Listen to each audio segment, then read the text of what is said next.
Pas 2 herave që Inspektorati Trashëgimisë Kulturore i kishte ndaluar punimet për sheshin Gjergj Bush në kryeqytet, kompania kontraktuese ndezi makineritë dhe sot me 28 prill 2025 nisi punimet për sheshin këtu në Prishtinë. Në vendin e ngjarjes, pra në nisjen e punimeve u pa edhe kryetari i kryeqytetit përparim Rama, ndërkohë disa orë më vonë aty erdhi edhe drejtori i Inspektoratit të Trashëgimisë Kulturore, i cili është në kuadër të Ministrisë së Kulturës, Rinisë dhe Sportit.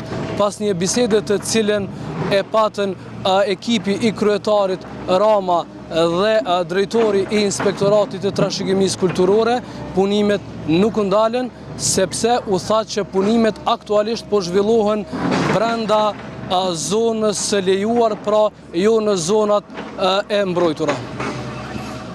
Sidoqoftë, drejtori i Inspektoratit të Trashëgimisë Kulturore Imer Hakaj kritikoi sjelljen e komunës së Prishtinës, teksa kërkoi sqarime se në cilën pjesë po zhvillohen punimet. Nën kryetari i Prishtinës Shkëm Manaj siguroi se punimet janë duke u zhvilluar jashtë zonës së monumenteve. Punu në gjitha zonat për brenda kornizës ligjore, asgjë të jashtëzakonshme. Mendoj që kjo sjellje e komunës dhe ju japën në çet shërbes.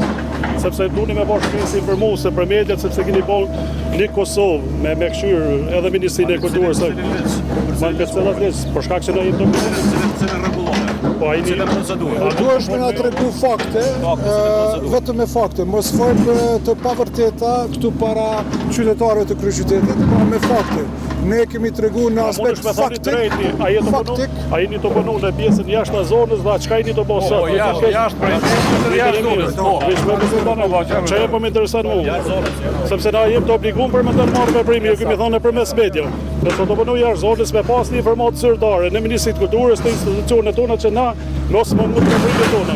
Sepse ka dhënë për çdo ditë. Kjo punë është duke bën pajtim me vendimin e drejtorisë urbanizmit, është jashtë perimetrit zonës të monumenteve në mbrojtje dhe gjithë puna që është duke kryer tash është pajtim me ligjin.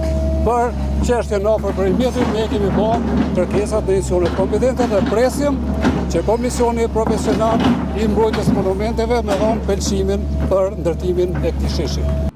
Kryetari i Prishtinës paraprakisht tha se punimet do të vazhdojnë dhe ndalesat për kryerjen e punimeve kanë qenë jo ligjore. Faktikisht po i vazhdojmë punimet, nuk i kemi ndalë punimet edhe do të vazhdojmë punimet deri në përfundim të këtyre punimeve madhore për të mirën e gjithë qytetarëve të kryeqytetit.